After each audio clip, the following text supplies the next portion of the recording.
गया। Last lecture में हम लोगों ने कहा कंप्लीट किया था, क्या था वो, टर्मिनल वेलोसिटी ना।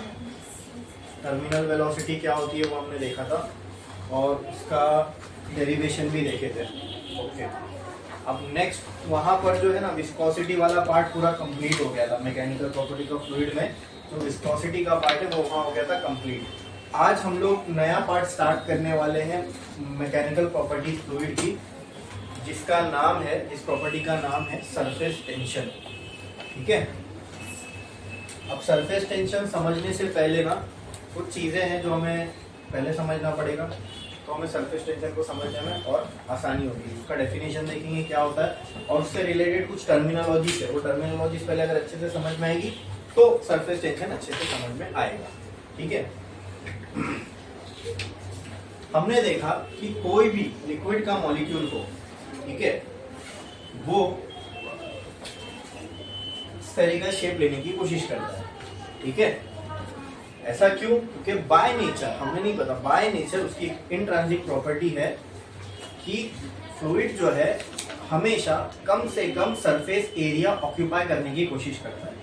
ठीक है, और अगर फ्लूइड 3 डायमेंशनल स्पेस में है और उसको कम से कम सरफेस एरिया रखनी है, तो जो शेप बेस्ट है उसके लिए, सरफेस एरिया मिनिमाइज रखने के लिए, वो कौन सा है? स्फीयर।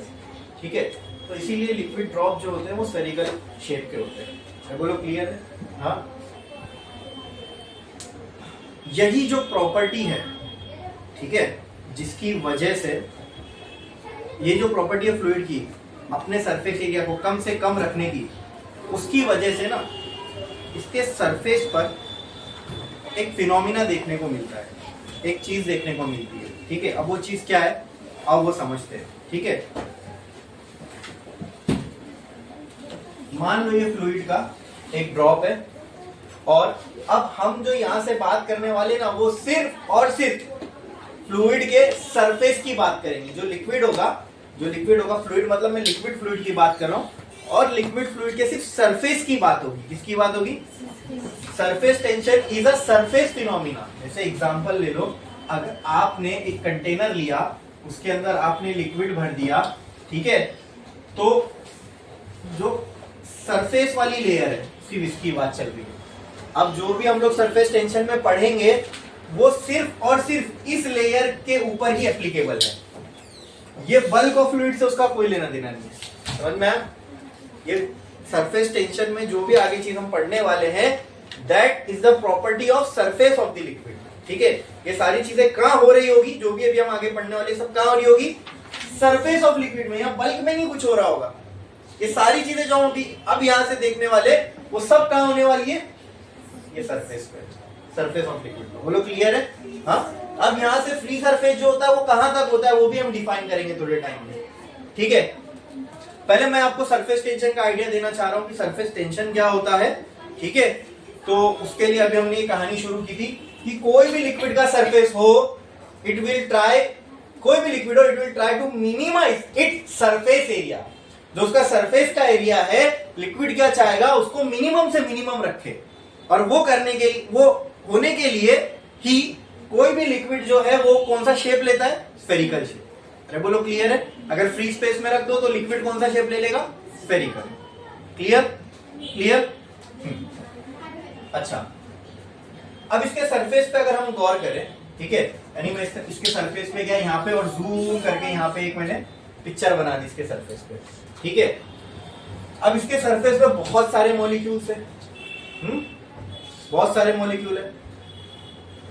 अब ये सारे मॉलिक्यूल मिलके क्या करना चाह रहे हैं? सरफेस एरिया को कम से कम रखना चाह रहे हैं। ठीक है, ऐसे समझ लो, एक स्फीयर है, स्फीयर पे हर डॉट एक मॉलिक्यूल है और हर मॉलिक्यूल, सब मॉलिक्यूल मिलके क्या करेंगे? इसके सरफेस एरिया को कम से कम रखने की कोशिश करेंगे। कम से कम जब इसके सरफेस एरिया को रखने की कोशिश करेंगे तो ऐसा नहीं लग रहा आपको ये सब सिकोड़ना चाहेंगे। अगर आप लोग सबको मैं एक स्फीयर के सरफेस पे रख दूं और बोलो आप सब लोग का सरफेस एरिया कम से कम होना चाहिए, तो आप एक दूसरे को पकड़ के ये चाहोगे कि एक दूसरे को खींच के रखो, ताकि अगर ढीला छोड़ दिए तो आप एक्सपांड हो जाओगे। अरे मेरी बात समझ में क्या कह रहा हूँ? हाँ, अगर मैं बोलूं आपसे, या अगर आपको किसी सरफेस के ऊपर उसका सरफेस एरिया कम से कम रखना है, तो सारे मॉलिक्यूल को एक दूसरे को क्या करना पड़ेगा? खींच के रखना पड़ेगा। और अपने अंदर की तरफ, हाँ मतलब ये अगर मैं एक मॉलिक्यूल हूं तो मेरे बाजू वाले मॉलिक्यूल को मैं ऐसे पकड़ के रखूंगा, ये उसको ऐसे पकड़ के रखूंगा, ताकि हम सब कम से कम जगह में समाये रहे। बोलो क्लियर है?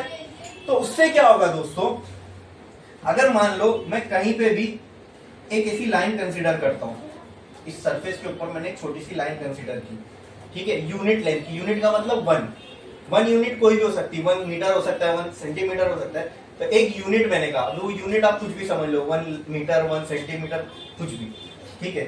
अब अगर इस यूनिट में यहाँ पे यहाँ पे यहाँ पे यहाँ पे हर जगह मॉलिक्यूल होंगे, इसके बाजू वाला मॉलिक्यूल इसको इस साइड पे पकड़ के रखेगा, इस साइड खींच रहा होगा, इसके इस साइड वाला मॉलिक्यूल इसको अपनी तरफ खींच रहा होगा, ये भी दोनों को अपनी तरफ ऐसे खींच रहा होगा। आ रही है बात समझ में? ठीक है, तो ये पूरी सरफेस जो होगी, ये पूरी सरफेस जो होगी, ऐसा नहीं लग रहा कि अगर मैं कपड़ा लूं और अगर उसको खींचूं तो क्या उस कपड़े की थ्रेड के अंदर टेंशन पैदा होगा? स्ट्रिंग को जब हम खींचते हैं तो उसमें क्या पैदा होती है? टेंशन। हाँ, अच्छा, वो फोर्स से मतलब फोर्स को अपोज करने के लिए जो स्ट्रिंग के अंदर टेंशन आती है वो कौन से डायरेक्शन में आती है? अपोजिट। मतलब अगर मान लो ये एक स्ट्रिंग है, इसको अगर मैं इस डायरेक्शन से खींचूं, इस डायरेक्शन से खींचूं, ठीक है, तो स्ट्रिंग में जो यहाँ टेंशन आएगा यहाँ आएगा, यहाँ जो टेंशन आएगा इधर आएगा, बराबर। तो वही तो लिक्विड सरफेस में हो रहा है। अगर इसको बाहर से खींचा जाए, ठीक है, इसके सरफेस को अगर खींचा जाए तो ये it will try to minimize it surface area, बराबर। ये सारे मॉलिक्यूल अपने आसपास अंदर की तरफ फोर्स लगाएंगे, ठीक है। जिस तरीके से एक स्ट्रिंग के अंदर होता है कि अगर उसको फोर्स लगाया जाए तो उसमें टेंशन पैदा होगा, हाँ, और वो टेंशन क्या करेगा? वो टेंशन एक इनसाइड फोर्स होगा, ठीक है, कपड़े के अंदर की तरफ होगा, जो इसको एक्सपांड होने से रोकेगा। यानी अगर एक्सपांड हो गया वो कपड़ा तो फट जाएगा, बराबर। उसी तरह जो सरफेस है, सरफेस लिक्विड का, उसको एकदम ऐसे ही समझो, एक स्ट्रेच्ड कपड़े की जैसी, ठीक है। अब ये कपड़े को फटना नहीं है तो हर धागा क्या करेगा? एक टेंशन लगाएगा, हर धागे पे क्या आएगी? टेंशन आएगी, और वो टेंशन कहां होगी? अंदर की तरफ। तो ऐसी सारे मॉलिक्यूल जो है, अगर उनके ऊपर एक्सपांड होने के लिए फोर्स लग रहा है कहीं से, तो अपनी सरफेस को, एरिया को मिनिमाइज करने के लिए क्या करेंगे? ये जो सरफेस होगा वो, उसके ऊपर एक टेंशन आ जाएगी। क्या आ जाएगी? एक टेंशन फोर्स आ जाएगा। क्या आ जाएगा? टेंशन फोर्स आ जाएगा, ठीक है। तो ये पूरे लिक्विड सरफेस के साथ हो रहा है। ये जो टेंशन फोर्स होगा ये पूरे लिक्विड सरफेस पे होगा। जैसे अगर मैं कपड़ा लूं और उसको हर तरफ से खींचूं तो टेंशन जो होगा वो पूरे कपड़े के एक एक धागे में होगा, एक एक पॉइंट पे होगा। अरे बोलो क्लियर है? हर तरफ से, क्योंकि उसको खींचा जा रहा है। उसी तरह लिक्विड भी अगर एक्सपांड होना, लिक्विड एक्सपांड नहीं हो रहा है लेकिन होना चाहेगा, ठीक है। क्यों नहीं हो रहा है? क्योंकि कोई एक फोर्स है जो उसको एक्सपांड नहीं होने दे रहा है, ठीक है। और वो फोर्स जो उसको एक्सपांड नहीं होने दे रहा है वो कौन सा फोर्स है? Tension force. कौन सा फोर्स है? जैसे एक कपड़ा लो, उसको आप स्ट्रेच करने की कोशिश करो, वो कपड़ा स्ट्रेच नहीं हो रहा है, अपने आप को स्ट्रेच होने से बचा रहा है। क्यों बचा रहा है? क्योंकि उसके हर एक धागे में, हर एक स्ट्रिंग में क्या एक्ट कर रही होगी? टेंशन। क्या एक्ट कर रही होगी? वैसे ही लिक्विड है, लिक्विड उस लेट से इंटरनल फोर्स उसको एक्सपांड करना चाह रहा है, लेकिन ये एक्सपांड हो नहीं रहा है, ये अपनी जगह पर ही है, ठीक है। क्यों अपनी जगह पर है? क्योंकि इसके सरफेस पे टेंशन बन गई। हर मॉलिक्यूल एक दूसरे को पकड़े हुए है और इनके बीच में क्या पैदा हो गई? अब टेंशन। ये टेंशन इस एक्सपांशन को अपोज कर रहा है। आई बात समझ में? हाँ। और ये टेंशन कहां पर पैदा हो रही है? इसीलिए इस प्रॉपर्टी ऑफ लिक्विड को हम कहते हैं सरफेस टेंशन। क्या बोलते हैं? मतलब आप इमेजिन कर सकते हो, eight any given point of time a surface of liquid is like a stretched membrane. Is like a stretched membrane, मतलब एक कपड़े का टुकड़ा, उसको अपने हर तरफ से खींचे रखा है। लिक्विड की कोई भी लिक्विड, अभी ये बोतल में जो पानी रखा है इसका फ्री सरफेस भी एक स्ट्रेच्ड मेम्ब्रेन की तरह ही है, ठीक है। At any given point of time any liquid surface is acts as a stretched membrane. Stretched membrane समझ में आई ना? हाँ, एक कपड़े की परत लिया आपने, उसको हर तरफ से खींच लिए, तो क्या होगा? उस कपड़े के अंदर जितने भी धागे होंगे हर धागे के अंदर एक टेंशन फोर्स आ जाएगा, ठीक है। ऐसी किसके साथ हो रहा है? लिक्विड के साथ। अब ये लिक्विड में जो टेंशन फोर्स आ रहा है किसमें, कहां आ रहा है? सरफेस में। आई बात समझ में? तो इसीलिए ये जो प्रॉपर्टी होती है लिक्विड के पास, इसे हम कहते हैं surface tension, because it is a surface phenomena. ये टेंशन कहां पैदा हुआ? The molecules between the molecules which are on the surface of the liquid. अच्छा, अब क्योंकि ये टेंशन पैदा हो, जैसे कपड़े में टेंशन पैदा हो, टेंशन कपड़े को फटने से रोक रहा है, यानी एक्सपांड होने से रोक रहा है, उसी तरह ये जो सरफेस टेंशन वाली प्रॉपर्टी है लिक्विड के अंदर, जो सरफेस पे टेंशन आया लिक्विड के सरफेस पे, ये क्या करेगा, ये सरफेस को एक्सपांड होने से रोकेगा। एक्सपांड होने से रोकेगा मतलब क्या करेगा, मतलब ये मिनिमाइज करेगा सरफेस एरिया को। जब एक्सपांड नहीं होने दे रहा है तो क्या करेगा, जब तक कुछ एक्सपांड नहीं हो रही तो कंप्रेस होने की कोशिश करेगी, ये समझो।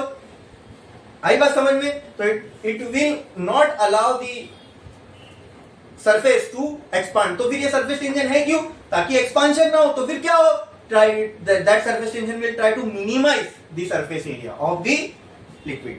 आई बात समझ में? बोलो क्लियर है, बोलो क्लियर है, हाँ समझा।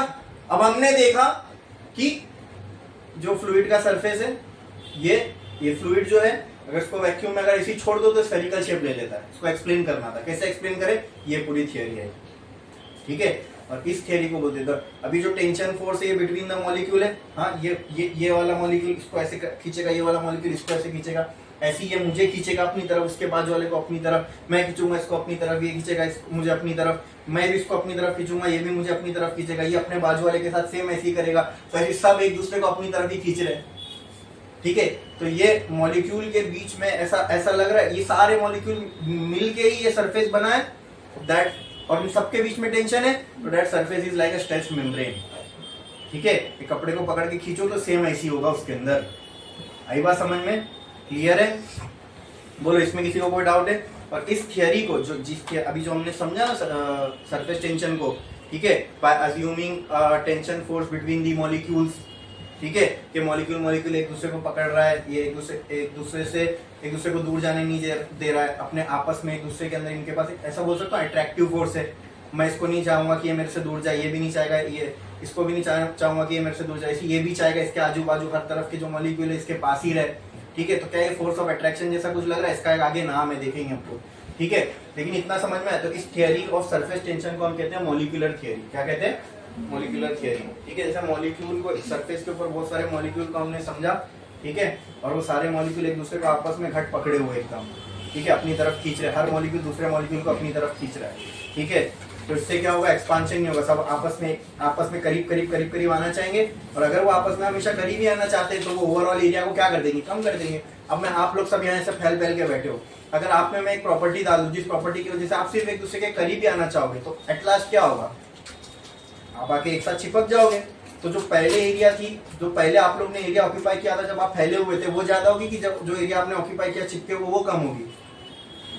बोलो, जब आप चिपके हुए तब कम होगी ना। तो लिक्विड के सरफेस पे हर मॉलिक्यूल यही तो कर रहा है, हर दूसरे मॉलिक्यूल को अपनी तरफ अट्रैक्ट करने की कोशिश कर रहा है, और उसकी वजह से क्या होगा, ओवरऑल जो सरफेस एरिया वो कम होना चाहेगा।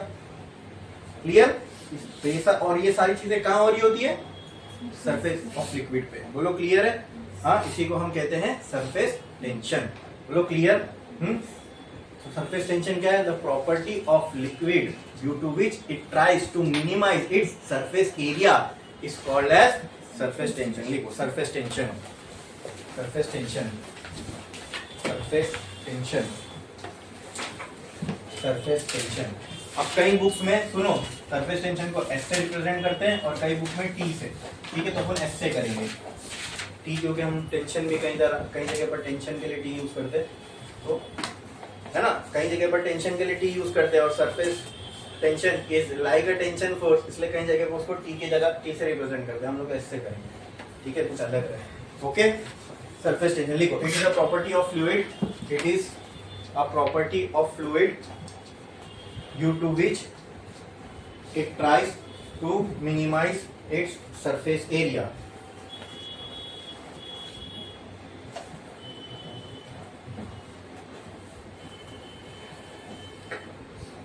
ठीक है। अब इसका मैथमेटिकल रिलेशन क्या हो सकता है, तो यहाँ ध्यान से देखो, कोई भी मान लो ये मैंने एक लिक्विड की सरफेस लिया, due to which it tries to minimize its surface area, ठीक है। अब यहाँ पे ध्यान दो, मान लो मैंने एक लिक्विड की सरफेस लिया, ठीक है। अब इस सरफेस को मैंने यहाँ जूम किया, यहाँ बना दिया, और उस सरफेस में मैंने यूनिट लेंथ की लाइन खींचा, ठीक है। इस लाइन की लेंथ है एल। अब ये एल कुछ भी हो सकता है, 1 मीटर, 1 सेंटीमीटर, 1 मिलीमीटर, 1 किलोमीटर, कुछ भी यूनिट, ठीक है। और इसके ऊपर नंबर ऑफ मॉलिक्यूल्स होंगे, ठीक है। हर मॉलिक्यूल पर फोर्स लग रहा होगा, ये वाला मॉलिक्यूल पे ये साइड फोर्स लगेगा और ये साइड भी फोर्स लगेगा, ये साइड भी, ये साइड भी, ये साइड भी, ये साइड भी, ये साइड भी, ये साइड भी, ये साइड भी, ये साइड भी। बोलो क्लियर है? हाँ, तो अगर मैं ये टोटल फोर्स को ऐड करूं, टोटल फोर्स को ऐड करूं तो मुझे एक नेट फोर्स मिलेगा। अरे बोलो क्लियर है? हाँ, इस मॉलिक्यूल को यहाँ वाला मॉलिक्यूल एक फोर्स से खींच रहा है, यहाँ वाला मॉलिक्यूल एक फोर्स से खींच रहा है, और क्या यही वो टेंशन या यही वो टेंशन फोर्स है जो इन मॉलिक्यूल्स के ऊपर एक्ट कर रहा है? हाँ, अगर ये कहीं नहीं जा रहा है तो मान लो मैं बोलता हूँ इसके ऊपर लगने वाला जो नेट फोर्स है वो एफ नेट है। क्या है? F net. बोलो क्लियर? आई बात समझ में? कोई भी मॉलिक्यूल, अभी एक लाइन ले लिया मैंने, ठीक है। अब ये लाइन ऐसा नहीं लग रहा आपको स्ट्रेच मेम्ब्रेन की तरह, ये ऐसा अगर इसको ज्यादा फोर्स लग गया तो ये लाइन ऐसी फट जाएगी। हाँ हाँ, लेकिन ये मॉलिक्यूल भी अपने ये वाले यहाँ वाले मॉलिक्यूल को अपनी तरफ खींच रहा होगा, यहाँ वाले मॉलिक्यूल को अपनी तरफ खींच रहा होगा।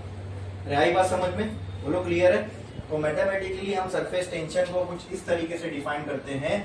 अगर मैं एक यूनिट लेंथ लूं, ठीक है, उस लेंथ पे जितने भी मॉलिक्यूल है, ठीक है, उनके ऊपर जो परपेंडिकुलर फोर्स लगेगा ड्यू टू अदर मॉलिक्यूल, ठीक है, दैट इज सरफेस टेंशन। एक यूनिट लेंथ पे लगने वाला force on a liquid surface, ठीक है।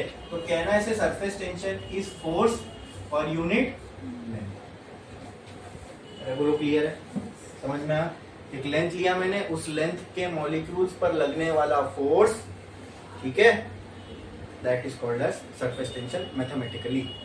बोलो क्लियर? ऐसे अगर इस पर मैंने करोड़ों लाइन बना दिया, यहाँ पर भी एक लाइन बना दी, वो लाइन के साथ भी यही होता रहेगा, यानी ये लाइन के मॉलिक्यूल इसको अपनी तरफ खींचेंगे, ये लाइन के मॉलिक्यूल इसको अपनी तरफ खींचेंगे।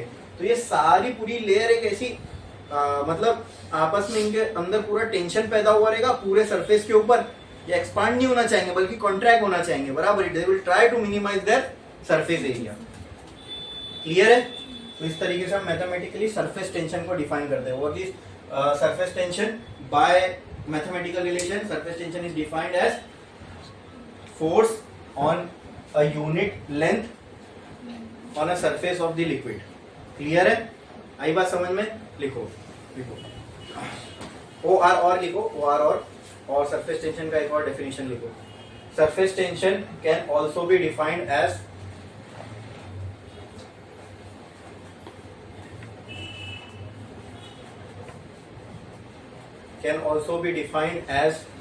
the force applied by the molecules of the fluid on a unit length on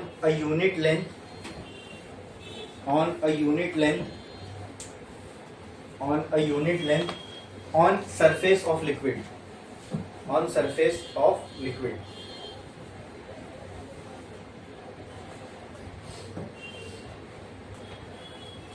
नीचे लिखो, we can write S is equal to F by L। अब ये जो फोर्स होगा ये कौन सा फोर्स होगा? Perpendicular force. Perpendicular to what? Perpendicular to the length. जो लेंथ हमने कंसीडर की है उस लेंथ के परपेंडिकुलर फोर्स होगा ये सरफेस टेंशन वाला फोर्स। देखिए इतना। अब इसकी यूनिट क्या होगी सरफेस टेंशन की? तो फोर्स की यूनिट क्या है? न्यूटन। लेंथ की यूनिट क्या है? मीटर। तो सरफेस टेंशन की यूनिट क्या हो गई? न्यूटन पर मीटर। ठीक है। अब कुछ और चीजें हैं वो हम डिफाइन करते हैं एक एक करके। लिखो, एक लाइन छोड़ो, स्टार डालो और लिखो intermolecular force.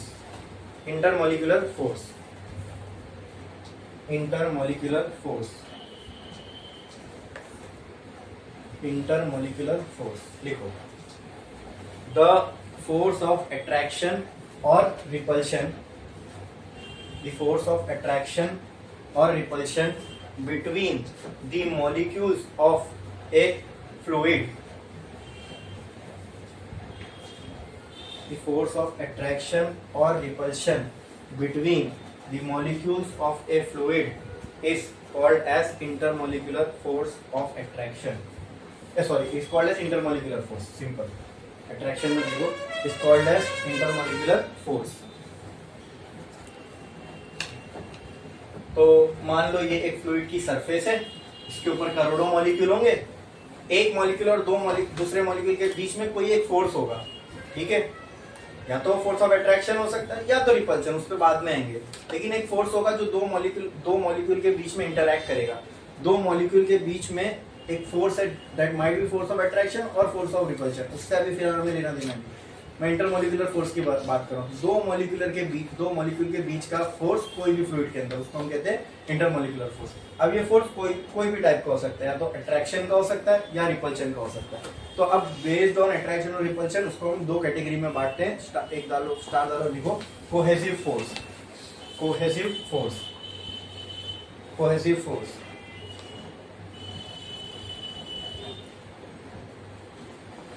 The intermolecular force of attraction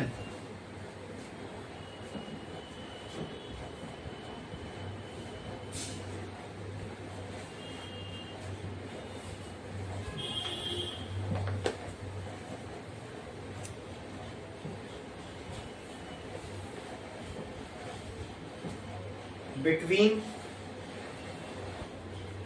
the molecules of same fluid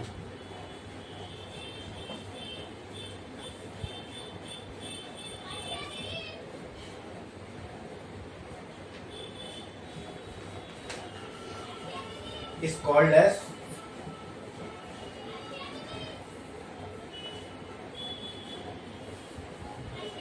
cohesive force.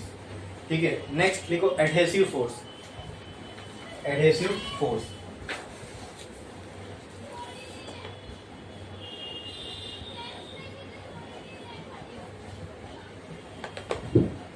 The intermolecular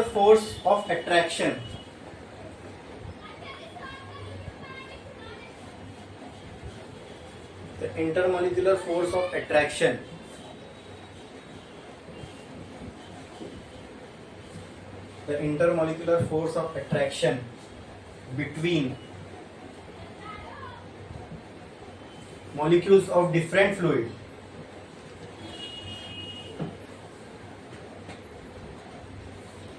is called as adhesive force।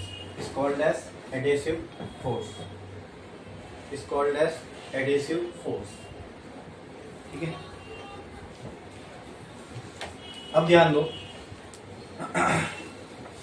ये मान लो एक कंटेनर है, उस कंटेनर के ऊपर की सतह पर, मतलब सरफेस पर लिक्विड के बहुत सारे मॉलिक्यूल है। अगर मैं इसको ऊपर से देखूं तो क्या ये मुझे कुछ ऐसा दिखेगा? अगर मान लो ये कंटेनर गोल है तो इस कंटेनर को ऊपर से देखने पे कुछ ऐसा दिखेगा, और उसके ऊपर की सरफेस ये है लिक्विड की सरफेस।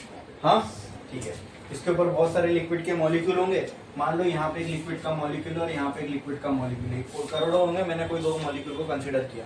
ठीक है, ये मॉलिक्यूल इस मॉलिक्यूल को एक फोर्स से attract, because they are molecule of same substance, इसी लिक्विड के ही ये दोनों मॉलिक्यूल। तो इन दोनों के बीच में एक फोर्स ऑफ अट्रैक्शन होगा, उस फोर्स ऑफ अट्रैक्शन को हम कोहेसिव फोर्स कहते हैं। को क्यों लगाया? क्योंकि दोनों एक ही चीज के हैं। ठीक है, एडेसिव का मतलब क्या? एडेसिव यानी चिटकाने वाली चीज को एडेसिव बोलते हैं। फेविकोल एक एडेसिव है, गम एक एडेसिव है। ठीक है, तो ये सारे क्या एडेसिव है, दो चीजों को चिपकाने, नहीं दो अलग अलग चीजों को चिपकाने का जो काम करे दैट इज एडेसिव। तो एडेसिव फोर्स क्या होगा? वो भी चिपकाने वाला ही फोर्स है, उन दोनों को एक साथ रखेगा। ठीक है, लेकिन एडेसिव फोर्स जिन दो चीजों को एक साथ रखेगा वो दो सेम चीज के मॉलिक्यूल नहीं होंगे, वो अलग अलग होंगे। फॉर एग्जाम्पल, अगर ये फ्लूइड की लेयर है, इसके जस्ट ऊपर एयर है, तो एयर के मॉलिक्यूल और वाटर के मॉलिक्यूल के बीच में भी एक फोर्स ऑफ अट्रैक्शन होगा। लेकिन क्योंकि एयर का मॉलिक्यूल एक अलग फ्लूइड है, लिक्विड का मॉलिक्यूल एक अलग फ्लूइड है, इन दोनों के बीच में जो फोर्स ऑफ अट्रैक्शन होगा उसको हम क्या कहेंगे? Adhesive force. कौन सा फोर्स? तो दोनों ही फोर्स ऑफ अट्रैक्शन है, बट कोहेसिव और एडहेसिव नाम क्यों पड़ा समझ में आया? कोहेसिव मतलब दो सेम मॉलिक्यूल के सब्सटेंस के बीच में जो फोर्स ऑफ अट्रैक्शन है दैट इज कोहेसिव फोर्स। दो डिफरेंट मॉलिक्यूल के बीच में जो फोर्स ऑफ अट्रैक्शन है that is adhesive force. Clear? समझ में आया? अब आते हैं हम वही फ्री सरफेस ऑफ लिक्विड के ऊपर। ये एक मॉलिक्यूल है लिक्विड का, तो ये इसको अपनी तरफ अट्रैक्ट करेगा, ये भी इसको अपनी तरफ अट्रैक्ट करेगा। ठीक है, अब किसी एक को पकड़ लेते हैं हम लोग। ठीक है, इसके बाजू में ये एक मॉलिक्यूल है, ये वाला मॉलिक्यूल इसको अट्रैक्ट करेगा अपनी तरफ, यस। ये वाले मॉलिक्यूल ये अट्रैक्ट करेगा अपनी तरफ, यस। लेकिन अगर मैं आपसे पूछूं ये वाला मॉलिक्यूल 1 वाले को ज्यादा अट्रैक्ट करेगा कि 2 वाले को? 1 वाले का अट्रैक्टिव फोर्स, इस वाले का यानी ए मॉलिक्यूल का अट्रैक्टिव फोर्स 1 वाले मॉलिक्यूल पे ज्यादा लगेगा कि 2 वाले मॉलिक्यूल पे? 1 वाले पे ज्यादा लगेगा। समझ में आ रहा है? क्योंकि जैसे जैसे डिस्टेंस बढ़ेगा ये फोर्स ऑफ अट्रैक्शन कम होता जाएगा। तो क्या आपको लगता है कि एक डिस्टेंस जाने के बाद इसके अट्रैक्शन की लिमिट खत्म हो जाएगी? हाँ, तो मान लो यहाँ कहीं पे इसकी अट्रैक्शन की आखिरी लिमिट थी, मतलब इसके बाद वाला जो भी, अगर यहाँ कोई मॉलिक्यूल है, मॉलिक्यूल नंबर 3, तो ये ए वाला मॉलिक्यूल इस 3 वाले को कोई इफेक्ट नहीं कर पाएगा। तो इसका इन्फ्लुएंस यानी इसका दबदबा, इसका असर कहां तक है? सिर्फ इधर ही तक, राइट? तो क्या मैं बोल सकता हूं that is the range for this molecule? हाँ, कहने say that is the range of intermolecular force for this molecule. ऐसी हर एक मॉलिक्यूल की एक रेंज होगी अपनी, हाँ, कोहेसिव फोर्स लगाने की। That range is the range of intermolecular force for any molecule. तो क्या मैं बोल सकता हूं रेंज ऑफ इंटरमॉलिक्यूलर फोर्स को मैं इस तरीके से डिफाइन कर सकता हूं, the distance up to which the intermolecular force of a molecule exist is called as range of intermolecular force. ठीक है, एक लाइन छोड़ो, स्टार द्वारा लिखो, range of molecular force, intermolecular force, range of molecular force, range of molecular force, range of molecular force. ठीक है, अब इसका डेफिनेशन लिखो, the distance up to which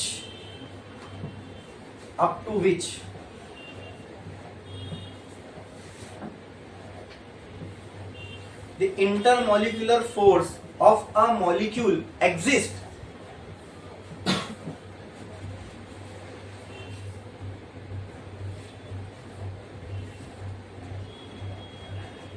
is called as range of molecular force, is called as range of molecular force।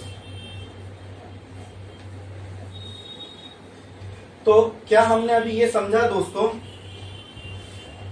कि कोई भी molecule एक particular distance तक ही किसी और मॉलिक्यूल को इन्फ्लुएंस कर सकता है। हाँ, अब अगर ये डिस्टेंस को मैं r बोल दूं, मतलब रेंज ऑफ मॉलिक्यूलर फोर्स, चलेगा? हाँ, ये डिस्टेंस को अगर मैं रेडियस मान के एक स्फीयर बनाऊं तो बन सकता है स्फीयर। हाँ, इस स्फीयर के बाहर जो भी मॉलिक्यूल होगा, क्या उन मॉलिक्यूल को ये ए वाला मॉलिक्यूल इन्फ्लुएंस कर पाएगा? क्या इस स्फीयर के अंदर जितने मॉलिक्यूल होंगे उनको ये ए वाला मॉलिक्यूल इन्फ्लुएंस कर पाएगा? ये हो गया sphere of influence for molecule A. ठीक है, तो नेक्स्ट स्टार डालो और लिखो sphere of influence, sphere of influence, sphere of influence.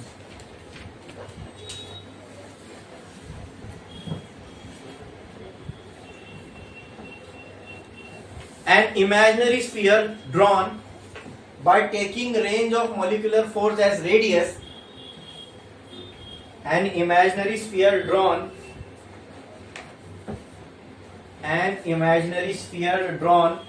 by taking range of molecular force as radius is called as sphere of influence, is called as sphere of influence, called as sphere of influence। अब कब से हम लोग बोल रहे थे free surface of liquid, surface of liquid, ये सारी चीजें बोल रहे हैं। तो अगर मैंने आपके सामने एक लिक्विड का कंटेनर दे दिया और मैं आपको बोलूं कि बताओ मुझे फ्री सरफेस ऑफ लिक्विड क्या है, तो आप बोलोगे सर ये ऊपर वाली layer free surface of liquid है। लेकिन आप बोल रहे हो लेयर, तो लेयर की कुछ थिकनेस भी तो होगी। हाँ, लेयर की कुछ ऐसा तो नहीं हो सकता ना, जीरो थिकनेस तो हो नहीं सकती, वरना वो लेयर कैसी हुई? फिर जिसके पास जीरो थिकनेस है फिर वो है ही नहीं, थिकनेस ही नहीं उसके पास, मतलब वो एग्जिस्ट ही नहीं करती, राइट? तो लेयर जब बोल रहा हूं तो कुछ थिकनेस भी होगी। तो कहां तक की थिकनेस को मैं बोल दूं कि हाँ भाई यहां तक हम फ्री लेयर मानेंगे? ये किसको, इसको फ्री लेयर, इसको किसको बोल सकता हूं? तो डिफाइन करना पड़ेगा फ्री लेयर क्या होती है। अभी तो एकदम आर्बिट्री डेफिनेशन है ये।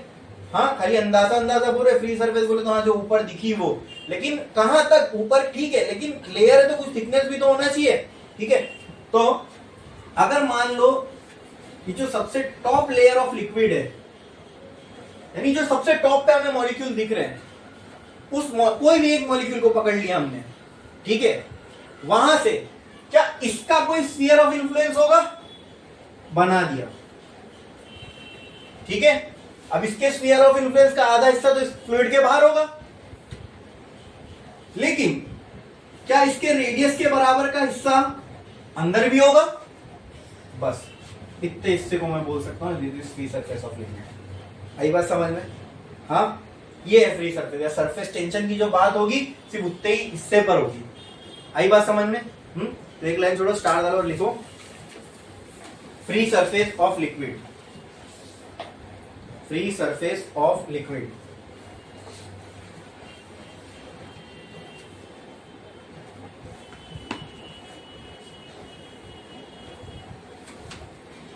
देखो, if we take distance equal to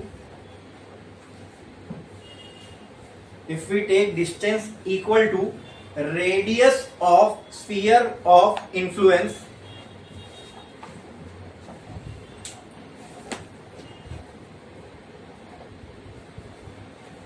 if we take distance equal to radius of sphere of influence of the molecule which are on the surface of liquid,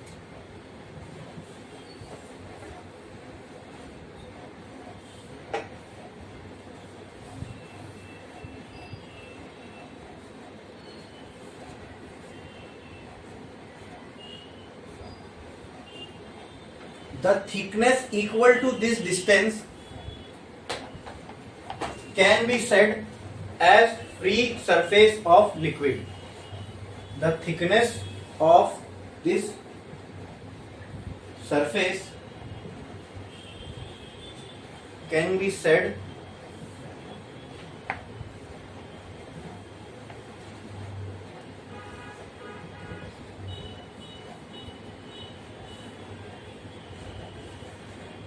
as free surface of liquid, as free surface of liquid. अब समझ में ना free surface कि कहां तक है, define कर दिया गया हमने। अगर मैं सरफेस का मॉलिक्यूल पकड़ूं, ठीक है, वहां से एक स्फीयर बनाऊं, स्फीयर बनाने के लिए रेडियस चाहिए, रेडियस कहां से मिलेगा? रेंज ऑफ मॉलिक्यूलर फोर्स, वो मेरा हो गया रेडियस। तो मॉलिक्यूल सरफेस वाले मॉलिक्यूल से लेके रेडियस के बराबर का डिस्टेंस में नीचे आऊंगा, बस इतनी थिकनेस क्या है मेरी, इतनी थिकनेस क्या है मेरी? फ्री सरफेस ऑफ लिक्विड, या इसी को हम सरफेस ऑफ लिक्विड कहते हैं। ये सरफेस ऑफ लिक्विड। बोलो क्लियर है?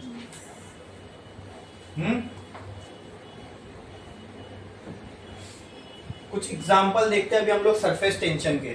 तो सरफेस टेंशन एक प्रॉपर्टी है लिक्विड की, due to which it will try to minimize its surface area, due to which it will try to minimize its surface area. ठीक है, अभी मान लो मैंने एक ऐसी सर्कुलर रिंग लिया, इसको मैंने सोप वाटर में डिप किया, हाँ, तो क्या है, एक बबल बन जाएगा। ठीक है, उस बबल में मैंने ऐसे कोई भी एक आर्बिट्री शेप का एक धागा लिया, धागे को मैंने ऐसा मतलब नॉट बांध के लूप बना दिया और उस लूप को यहाँ छोड़ दिया इस बबल के ऊपर। तो कुछ आड़ी टेढ़ी शेप का होगा ये धागा। क्या इस धागे के बीच में भी सोप होगा? अब मैंने क्या किया, इस सोप को फोड़ दिया जो धागे के बीच में था। तो थोड़े टाइम बाद, आप चाहे तो ये करके देख सकते हो, थोड़े टाइम बाद मैंने देखा ये धागा बराबर ऐसे सर्कल बन गया। ऐसे क्यों हुआ? Because of surface tension. देखो, ये सोप बबल जो था, इसकी जो सरफेस है, ये एक लिक्विड की सरफेस है, and surface of a liquid acts as a stretch membrane. Stretch membrane का मतलब क्या? हर मॉलिक्यूल दूसरे मॉलिक्यूल को अपनी तरफ खींच रहा है। तो पहले क्या हो रहा था, यहाँ वाले मॉलिक्यूल इसको खींच रहे, यहाँ वाले मॉलिक्यूल इसको खींच रहे, यहाँ वाले मॉलिक्यूल इसको यानी अंदर के सारे मॉलिक्यूल को बाहर वाले मॉलिक्यूल खींच रहे। ठीक है, अब अंदर मॉलिक्यूल ही नहीं रहा, अंदर कोई मॉलिक्यूल है ही नहीं, लेकिन ये सब तो अपने स्ट्रेच होने का काम करते ही रहेंगे। और अगर ये स्ट्रेच होने का काम कर रहे हैं तो ऑटोमेटिकली ये धागा स्ट्रेच होके हर तरफ से धागे को स्ट्रेच किया जा रहा है बाहर वाले मॉलिक्यूल की तरफ से। तो उस स्ट्रेच होने से ये धागा क्या बन जाएगा? सर्कुलर शेप ले लेगा। आई बात समझ में? उसको हर तरफ से फोर्स लग रहा है। अब ये जो प्रॉपर्टी है सरफेस के मॉलिक्यूल की एक दूसरे के ऊपर फोर्स लगाने की, इसी को तो सरफेस टेंशन बोलते हैं ना। ये सरफेस टेंशन की वजह से हो रहा है। आई बात समझ में? एक और हमने एक्सपेरिमेंट करके देखा, अगर मैं एक तार लूं, ठीक है, एक मैंने आयरन की एक तार लिया, उस मान लो ऐसी स्ट्रेट तार है, उसको मैंने ऐसा ऐसा ऐसा यू शेप में मोड़ दिया, ठीक है, देखो ऐसा ऐसा ऐसा ऐसा मोड़ दिया, ठीक है, ठीक है। और मैंने एक और तार लिया, उसको मैंने कुछ ऐसे फोल्ड करके यहाँ पे ऐसे लगाया ताकि ये ऐसे ऐसे स्लाइड हो सके इस पर। अरे ये बात समझ में? हाँ, ये जो है इसके अंदर ऐसे ऐसे स्लाइड हो सकती है।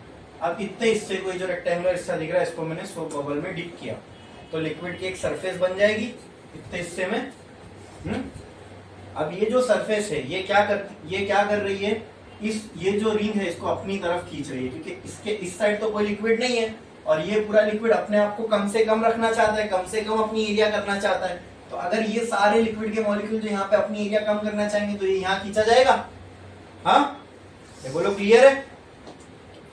वो चेक करने के लिए हमने ये भी किया, ये कितना फोर्स इधर लगा रहा है वो चेक करने के लिए हमने क्या किया, इसको इसके नीचे एक वेट लगा दिया, बहुत मामूली सा। मान लो फॉर एग्जांपल ये एक वेट है 1 न्यूटन का, तो क्या इस पूरी लेंथ पर 1 न्यूटन नीचे लग रहा है? हाँ, अगर इसको ऊपर से कोई फोर्स नहीं लग रहा होता तो ये नीचे आ जाता। अरे ये बात समझ में? हाँ, तो हमने देखा कि ये जो फोर्स, ये जैसे हमने 1 न्यूटन लटकाया, ये थोड़ी सी इधर आ गई, ये जो रॉड थी सरक के थोड़ी इधर आ गई, फिर ये 1 न्यूटन यहाँ पे आके ये स्टेबल हो गया। क्या हो गया? अच्छा, ये अब हमें पता है हमने कितना लगाया 1 न्यूटन, इसका मतलब आपको अगर ये आके रुक गया, इसका मतलब अपोजिट से भी कितना लग रहा होगा? 1 न्यूटन। हाँ हाँ, सरफेस, लिक्विड का सरफेस जो किसी लेंथ पर फोर्स लगाता है उसे हम क्या कहते हैं? सरफेस टेंशन का फोर्स, ठीक है। मतलब उस डायरेक्शन में सरफेस टेंशन का जो फोर्स लग रहा है वो कितना लग रहा है? 1 न्यूटन। इस तरीके से हम सरफेस टेंशन का फोर्स निकाल सकते हैं। अरे भाई, ये 1 न्यूटन लगाने पे एक जगह आके रुक गया, इसका मतलब इक्विलिब्रियम में आ गया, मतलब इस साइड का फोर्स उस साइड के फोर्स के बराबर है। इस साइड से तो वेट फोर्स लगा रहा है 1 न्यूटन का, उस साइड से फोर्स कौन लगा रहा है? लिक्विड की सरफेस। लिक्विड की सरफेस अगर फोर्स लगाएगी तो वो फोर्स किसका होगा? टेंशन का फोर्स, उसी को हम सरफेस टेंशन बोलते हैं। बस सरफेस टेंशन का फोर्स 1 न्यूटन का, इससे हमें पता चल गया। बोलो क्लियर है? हाँ, आई बात समझ में? हाँ, फिर हमने जब इसका लिक्विड चेंज किया तो ये 1 न्यूटन, मान लो इससे जब मैंने इसको 1 न्यूटन से बढ़ाया, ये सोप लेयर यहाँ पे टूट गई, मतलब अब इससे इसकी सरफेस टेंशन की बर्दाश्त करने की वैल्यू ज्यादा से ज्यादा 1 न्यूटन थी। मैंने कोई और लिक्विड लिया, उसका सोप बबल इधर लगाया तो उसने 2 न्यूटन तक उसने बर्दाश्त किया। इसका मतलब सरफेस टेंशन लिक्विड पे डिपेंड करता है। लिक्विड चेंज तो उसका सरफेस टेंशन अलग होगा। आई बात समझ में? तो surface tension is different for different types of liquid. Water का सरफेस टेंशन अलग होगा, मर्क्यूरी का अलग होगा, ऑयल का अलग होगा, पेट्रोल का अलग होगा। आई बात समझ में? अरे बोलो क्लियर है? सरफेस टेंशन क्या है? सरफेस टेंशन एक तरीके का टेंशन फोर्स है पर यूनिट लेंथ जो मॉलिक्यूल्स के बीच में लगता है। क्लियर?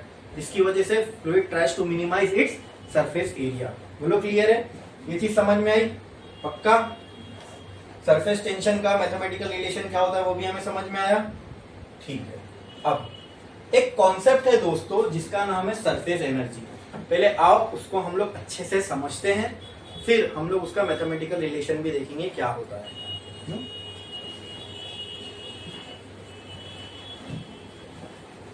मान लो मैंने एक कंटेनर लिया, उस कंटेनर के अंदर मैंने लिक्विड फिल कर दिया, ये उस लिक्विड की फ्री सरफेस है, और मान लो यहां से यहां तक ये हो गई फ्री सरफेस ऑफ लिक्विड। ठीक है, इसके अंदर बहुत सारे मॉलिक्यूल्स होंगे, मानते हो इस बात को? हाँ, अरे बोलो। अब अभी इमेजिन करते ये वाला मॉलिक्यूल, इसका स्फीयर ऑफ इन्फ्लुएंस ये है, राइट? राइट? इसको नीचे की तरफ इसके कौन से मॉलिक्यूल है? वाटर के, और इसके ऊपर क्या है? एयर। तो ऊपर की तरफ कौन से मॉलिक्यूल है? एयर के। किसके? अब हमें ये पता है force between water and water molecule is greater than force between water and air molecule. मतलब ये जो कोहेसिव फोर्स है, ये वाटर मॉलिक्यूल के बीच का जो फोर्स होगा that is cohesive force. Water और एयर के बीच का जो फोर्स होगा that will be adhesive force. हमें पता है वाटर और वाटर मॉलिक्यूल के बीच का जो फोर्स है वो वाटर और एयर के मॉलिक्यूल के फोर्स से ज्यादा है। क्या है? ज्यादा है। तो आप मुझे बताओ इस मॉलिक्यूल के ऊपर नेट फोर्स कहां लगेगा? नीचे की तरफ, क्योंकि नीचे की तरफ इसको ज्यादा फोर्स से खींचा जा रहा है, ऊपर की तरफ कम फोर्स से। ऊपर कौन खींचेगा इसको? एयर के मॉलिक्यूल, कुछ थोड़े बहुत वाटर के मॉलिक्यूल, लेकिन सब नीचे खींचने वाला फोर्स ज्यादा है। तो जब नेट फोर्स जहां ज्यादा होगा, पार्टिकल वहां मूव करेगा। तो मान लो इस फोर्स की वजह से ये आ गए यहाँ कहीं नीचे। अरे भाई नीचे की तरफ फोर्स लगा है तो नीचे ही आएगा, लेकिन इसकी जगह क्या हो गई? खाली। इसकी जगह क्या हो गई? तो यहाँ कहीं कोई मॉलिक्यूल होगा, वो जगह खाली हो गई। ठीक है, ये मॉलिक्यूल गया और उसकी जगह पर ले लिया, क्योंकि हो सकता है बाकी कोई मॉलिक्यूलर फोर्स ऑफ अट्रैक्शन इसके ऊपर अनबैलेंस फोर्स थोड़ा ज्यादा आ गया होगा और ये यहाँ जाके स्टेबल हो गया। अरे बोलो क्लियर है? अब इसके ऊपर तो नेट फोर्स लग रहा था नीचे की तरफ, राइट? और इसके ऊपर जो इसने जो ये वाला जो मॉलिक्यूल है, ये फ्री सरफेस की जो वहां पे खाली जगह थी उसको भी पूरा करना था। तो कोई और मॉलिक्यूल कहीं का वहां जाके उस खाली जगह को पूरा कर गया। अरे बोलो इतना क्लियर है? हाँ।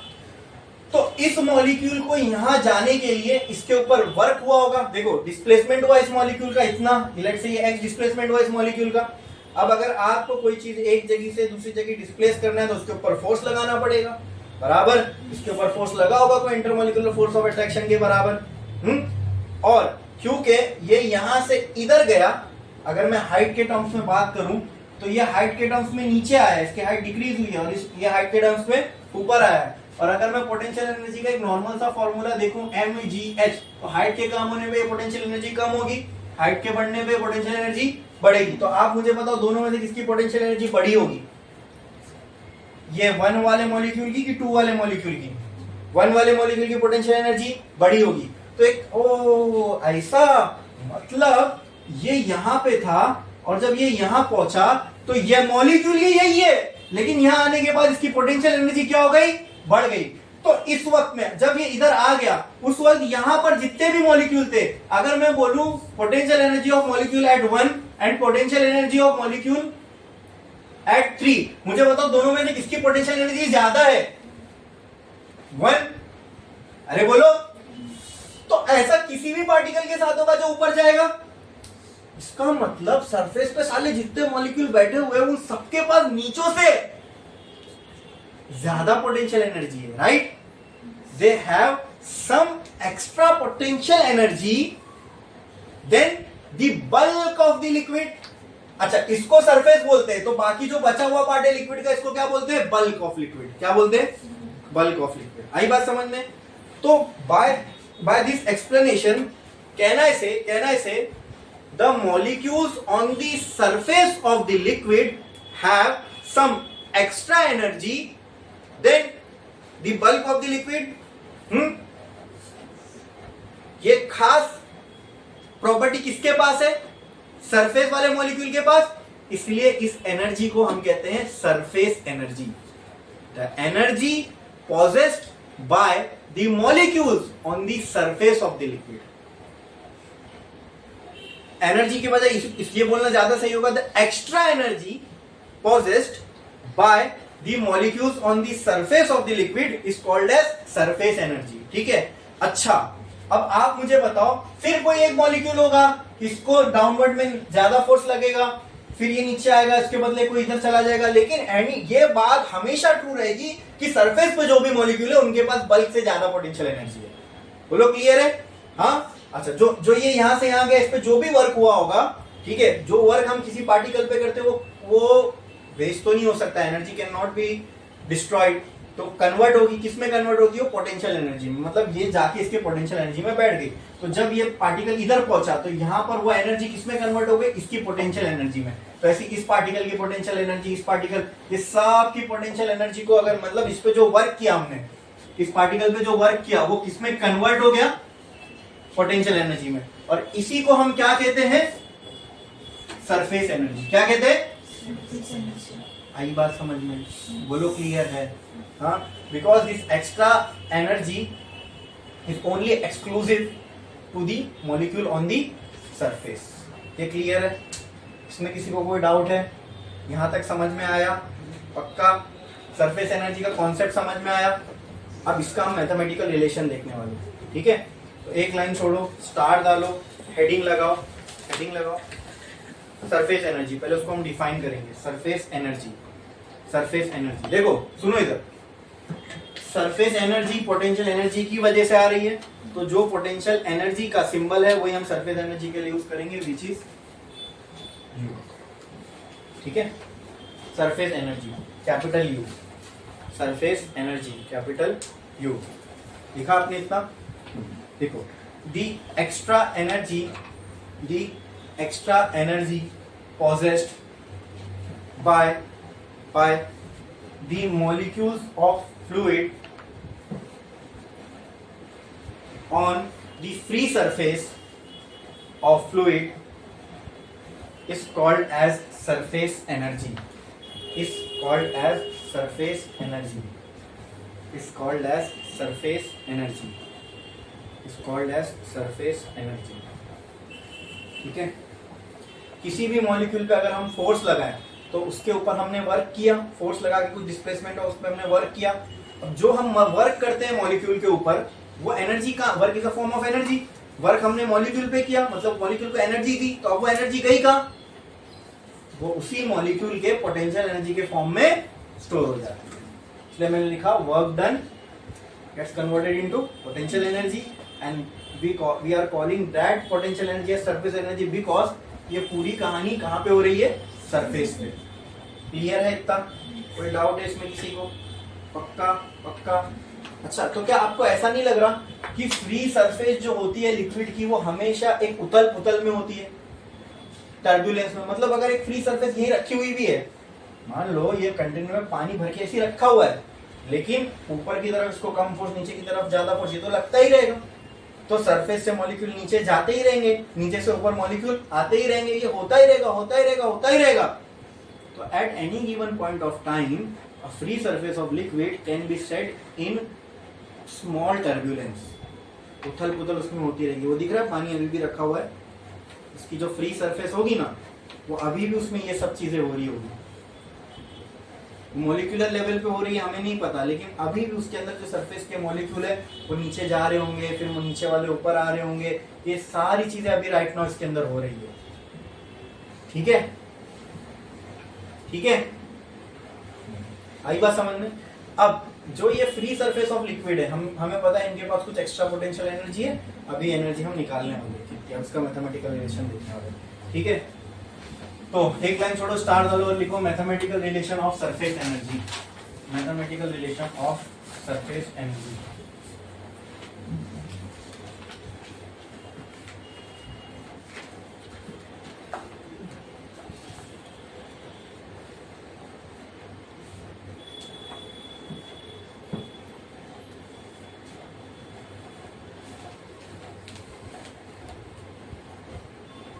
Let us consider, let us consider a metal rod bent into U shape, bent into U shape, bent into U shape, bent into U shape, with a sliding rod connected to it, with a sliding rod connected to it, with a sliding rod connected to it, with a sliding rod connected to it। आपने मान लो मैंने एक rod, metal rod लिया, तो मैंने इसे U shape में bend कर दिया, ठीक है, और उससे मैंने एक स्लाइडिंग रॉड कनेक्ट कर दिया। देखिए स्लाइडिंग रॉड ये ऐसे ऐसे इस पर स्लाइड हो सकती है। इतना लिख दिया आपने, नीचे उसकी कंटिन्यूशन में लिखो such that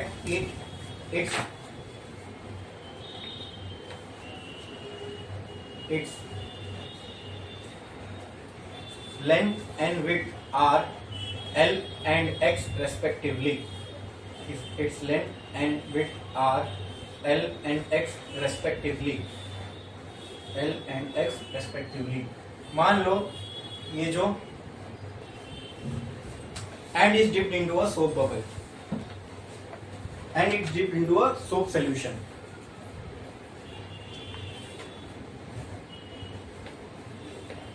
So that a layer of soap film is formed. So that a layer of soap film is formed. लिख लिया आपने इतना?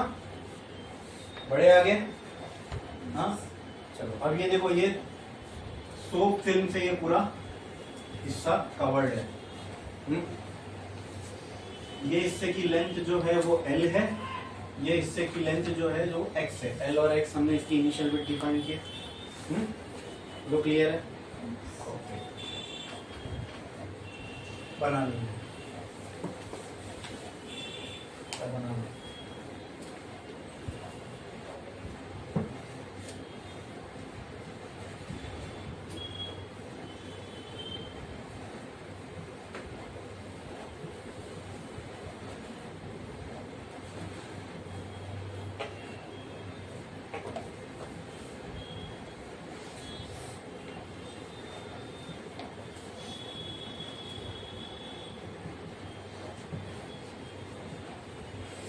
देखा आपने?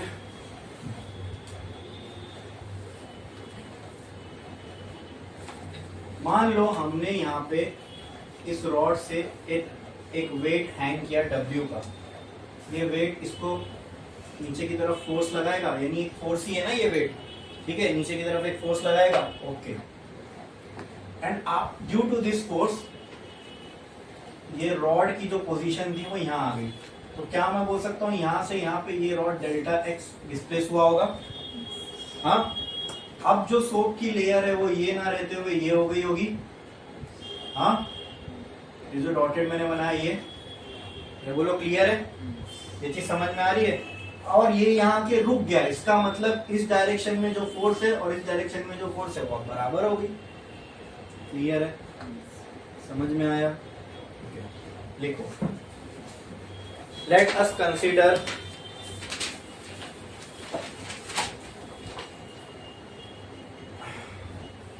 a force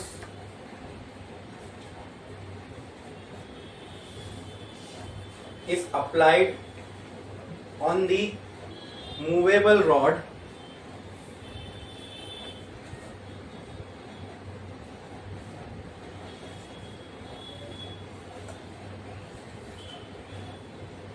so that due to which the rod gets displaced by delta X and attains equilibrium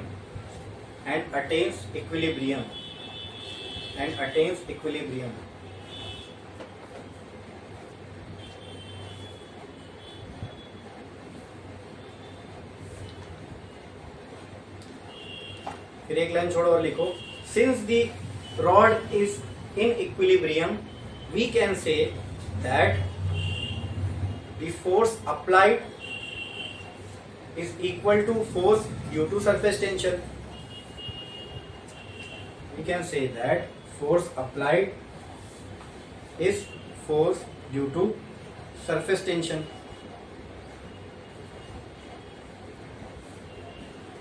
Force due to surface tension.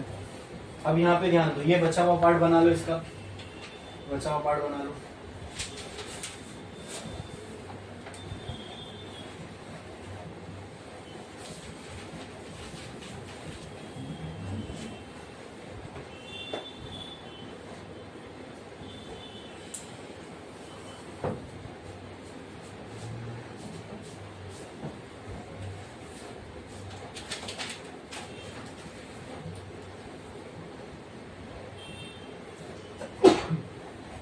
लिखा आपने इतना?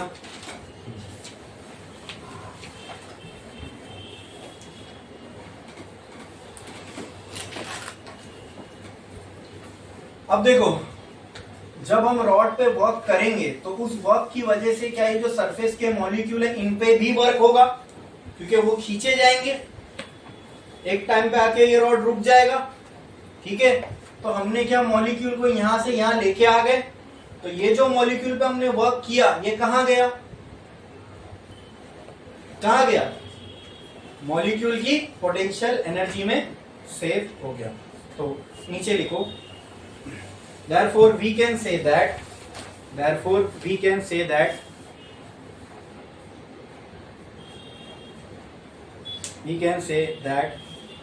work done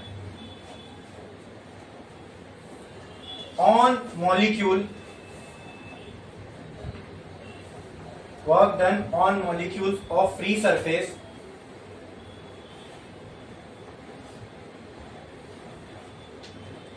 work done on the molecule of free surface is equal to W is equal to मैं लिख सकता हूं force into displacement. तो कहना है W is equal to F into delta X, ये डिस्प्लेसमेंट है। Here F is equal to force of surface tension. तो कहना है W is equal to force of surface tension into delta X. हाँ ठीक है। सरफेस टेंशन क्या होता है? Force of surface tension divide by L। ठीक है, तो आप मुझे बताओ S into L equal to हो जाएगा फोर्स ऑफ सरफेस टेंशन। तो कहना है right work done is equal to S L delta X. ठीक है, बोले इतना क्लियर है? यहां तक समझ में आया? छापो यहां तक S into L into delta x.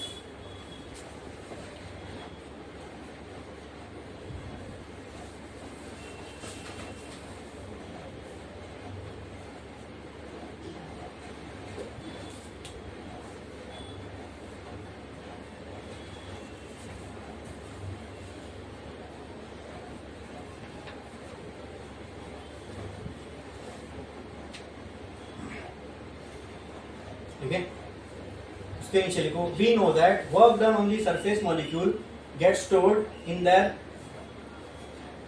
The form of potential energy. The work done on the surface molecule gets stored in the form of potential energy of molecule. Work done on the surface molecule gets stored in the form of potential energy of molecule, which is called as surface energy. Which is called as surface energy. Bracket में U. Bracket में U. Bracket में U. Therefore we can write.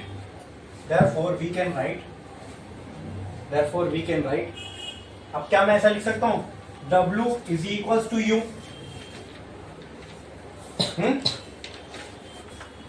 Is equal to S delta S into L into delta X. बोलो clear है? तो कहना है right U is equal to S L delta X. लिख सकता हूं ना ये अब? हाँ, इससे मुझे सरफेस एनर्जी और सरफेस टेंशन के बीच का रिलेशन भी मिल जाएगा। ठीक है, अब हम आगे बढ़ते हैं।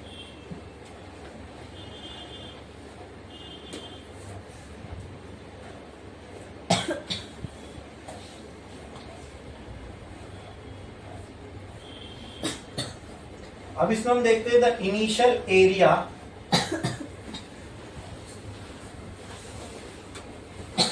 Of soap AI is equal to L into X. क्या ये बराबर है? जब ये सोप बबल स्ट्रेच नहीं हुआ था तब इस सोप की जो एरिया थी वो क्या थी? L into X. मुझे आप बोल सकते हो तो फाइनल कितनी होगी?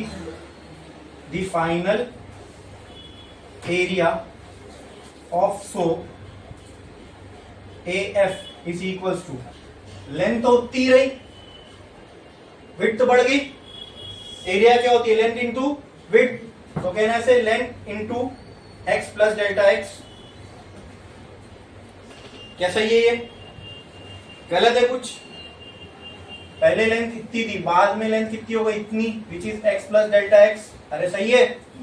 तो अगर मैं बोलूं change in area delta A क्या बराबर होगा? Area final minus area initial के। हाँ, तो कहना है से delta A is equal to area final कितनी है? L X plus delta X, right?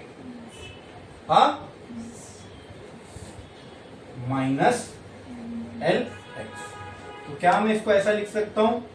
L into X, L X plus L delta x minus L x. लिख सकता हूं ऐसे? क्या ये और ये कैंसल हो जाएगा? तो क्या यहाँ बच रहा है, delta A is equal to L delta X. हाँ बोलो क्लियर है?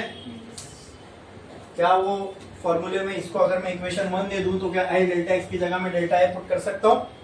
हाँ, पुट इन इक्वेशन 1 क्या मिलेगा हमें,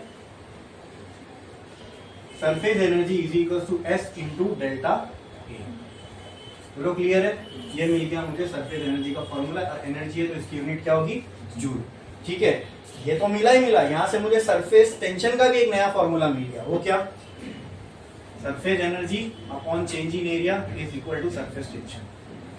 बोलो क्लियर है? ये भी चीज समझ में आई? कोई डाउट है इसके अंदर? पक्का? और इसी से मुझे सरफेस एनर्जी और सरफेस टेंशन के बीच का रिलेशन भी मिल गया। ये सरफेस टेंशन है, ये सरफेस एनर्जी, इन दोनों के बीच का रिलेशन ये होता है। आई बात समझ में? बोलो क्लियर है? सरफेस एनर्जी का कॉन्सेप्ट समझ में आया? क्या, क्यों सरफेस एनर्जी क्यों पढ़ रहे हैं हम लोग, क्यों पढ़ रहे हैं? क्योंकि सरफेस वाले मॉलिक्यूल के पास बल्क ऑफ लिक्विड के कंपैरिजन में हमेशा ज्यादा ही एनर्जी होगी। ठीक है, तो वो जो एक्स्ट्रा एनर्जी है उनके पास, उसको हम क्वांटिफाई कैसे करेंगे, निकालना है, फाइंड करना है, तो कैसे करेंगे? फॉर्मूला चाहिए, उसके लिए हमने ये मैथमेटिकल रिलेशन निकाला। बोलो क्लियर है? समझ में आया? पक्का? छापो छापो।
लिखा आपने?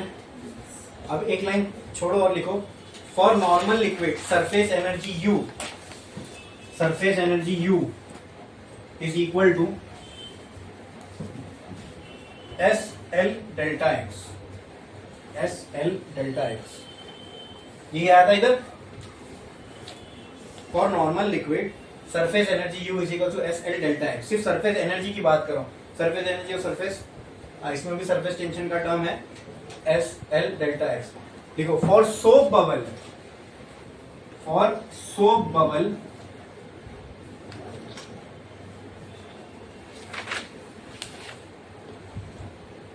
for soap bubble, because it has two layers, because it has two layers,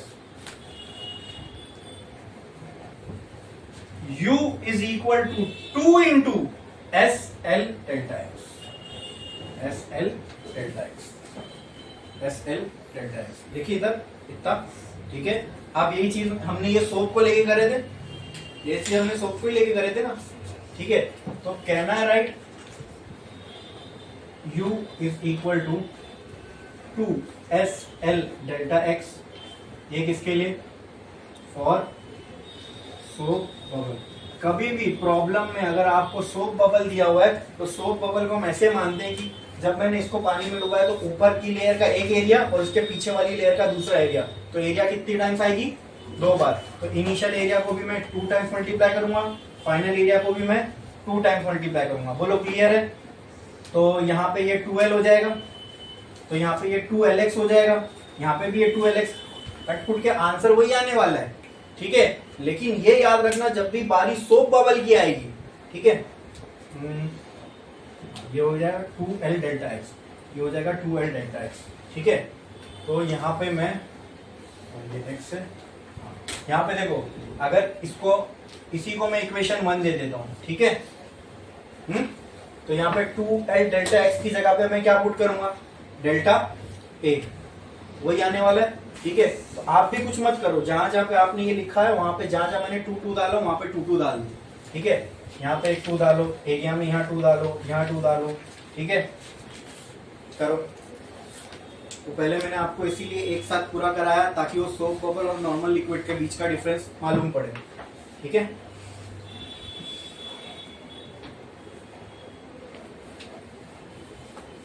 soap bubble में क्या मानते हैं हम लोग? जहां भी सोप बबल होगा वहां पे कितनी लेयर होगी?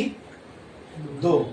तो एरिया वहां एक नहीं होगा बल्कि 2 होगा, एक आगे वाला फ्रंट का एरिया और एक बैक साइड का एरिया, यानी यहाँ भी एक फ्री सरफेस है, वहां भी एक फ्री सरफेस है। और इसके अलावा कोई लिक्विड है तो उसमें हम डायरेक्ट सिर्फ एक ही लिक्विड लेयर को कंसिडर करेंगे। क्लियर है इतना? हुआ ये? इसके बाद हम देखने वाले हैं एक्सेस प्रेशर इन लिक्विड, ठीक है। यहाँ पे अपना सरफेस टेंशन तो नहीं खत्म हुआ, लेकिन सरफेस टेंशन क्या होता है उसका मैथमेटिकल रिलेशन, सरफेस एनर्जी क्या होती है और उसका मैथमेटिकल रिलेशन, ठीक है। और सरफेस एनर्जी और सरफेस टेंशन के बीच का, सरफेस एनर्जी के मैथमेटिकल रिलेशन में ही सरफेस टेंशन और सरफेस एनर्जी के बीच का रिलेशन भी आ गया, ठीक है। यहाँ तक हमारा सरफेस टेंशन में कंप्लीट हुआ।